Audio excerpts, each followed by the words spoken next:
Okay, so I'm sat in the theatre watching Project Hail Mary, and I'm thinking, whoa, this movie feels kind of familiar. So I turn to my buddy and I'm like, hey man, does this kind of remind you of The Martian?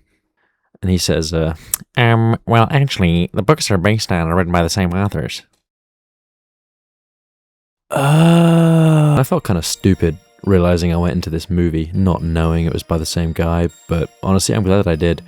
Instead of looking for similarities and comparing them, I just noticed the similarities whilst I was enjoying the movie. Anyway, Project Hail Mary is absolutely incredible. I love this movie so much.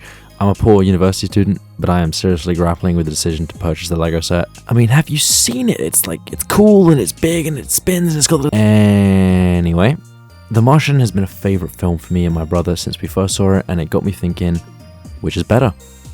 So I went and rewatched The Martian and thus bring you the very first Martian Hail Mary movie comparison on YouTube.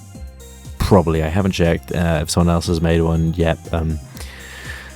Who cares, let's begin. When I rewatched The Martian, I had a suspicion that its original book came out before Project Hail Mary's book did. I kept seeing elements that were similar to Project Hail Mary but felt somewhat underexplored or developed. Turns out it does predate Project Hail Mary by a number of years, and the main area I see that come through on screen is with the themes. In my eyes, the biggest difference in these two movies is the themes. The Martian, whilst a great movie, feels like a proof of concept for Andy Weir. It's a very charming movie, but its themes fall a little short for me. The concepts of isolation and sacrifice are presented, but only explored at the surface level. Project Hail Mary, on the other hand, is far stronger in this regard.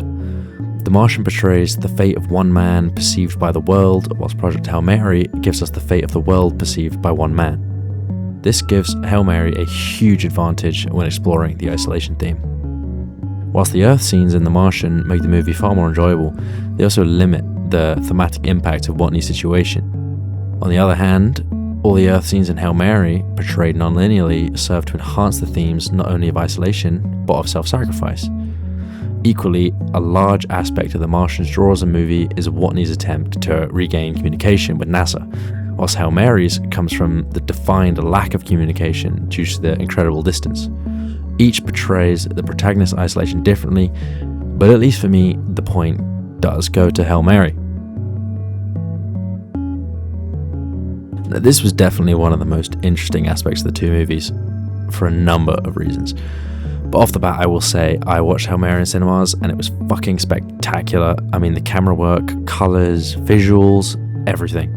Honestly, one of the most visually stunning films I've seen in a long time. Now, whilst The Martian does look good, bear in mind that I watched it on a computer screen in my bedroom, so my opinion may be a little skewed. The thing I found most interesting about the camera work is how they serve the themes. In Project Hail Mary, there are many still, dirty frames. This creates a barrier between the audience and the characters and really serves to heighten the feeling of isolation you get from the movie. On the contrary, when I was watching The Martian, there were several Steadicam follow shots when Watney was alone.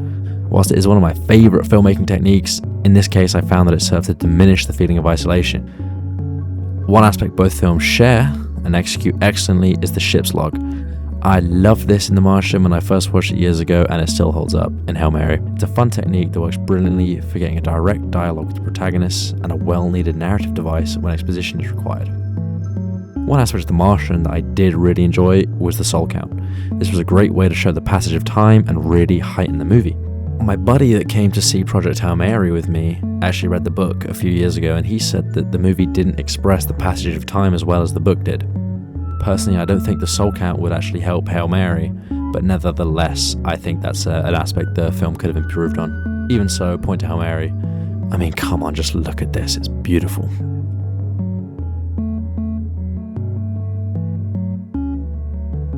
Alright, so The Martian, it does have some good strengths. It's very entertaining. It's a very fun movie, and I feel like when it came out, it was sort of one of a kind. Acting, obviously, have you seen the IMDb for this movie? It is stacked. I feel like everyone who is a part of this project gives a great performance. On a related note, protagonist, honestly, this might be a hot take, but I prefer Mark Watney to Ryan Grace. Grace definitely has more depth, but I just think Watney plays better on screen, which is weird because it's Matt Damon. And soundtrack. Not a huge point, but there are some tunes in this movie, my god. As for Hail Mary, Already spoken about themes and cinematography, so I'll just throw those on the board. But we also have characters. Every single focal character in this movie has depth. Martian characters have conflict, but it's scarcely explored, whilst Hail Mary does a much better job of fleshing out the characters, especially the protagonist. His struggles with sacrifice and isolation are so well done in this movie, and his sort of evolution from a coward, or at least perceiving himself to be one, into a hero or a brave man. It's excellent. It's very, very well done. I'm also going to add structure. Actually, the flashbacks are so well done in this movie, and it really helps immerse yourself in the memory loss mystery aspect. And my buddy actually said that it was better executed than the book, so yippee, I guess. Lastly, the ending. Oh my god, the ending was so good. When Grace tells Rocky he needs time to think, and he's like, chill bro. And it ties back to earlier, and he asks like the military people for time, and they just straight slime his ass. It's incredible, I love it. Maybe we'll giddy in the cinema. And the little rock children are so cute. I just thought this would be a harder choice. When I was in the cinema and I got the idea for this video, I really wasn't sure what I'd pick, because I loved The Martian when I first watched it. But when I rewatched it the other day, still a great movie. Really, really great movie. But it is outshined by Hail Mary. Like I said earlier, I really think that Weir improved his writing after proving his concept with The Martian. Even outside the story, the way the film was put together is just amazing. If you haven't seen it already, please, please, please go watch it. It's not often these days there is a film worth going to the cinema for. Believe me, I watched Scream 7 last week. Anyway, that's going to do it from me. Thanks for watching. Please like and subscribe. It goes a long way, and hopefully I'll see you in the next one.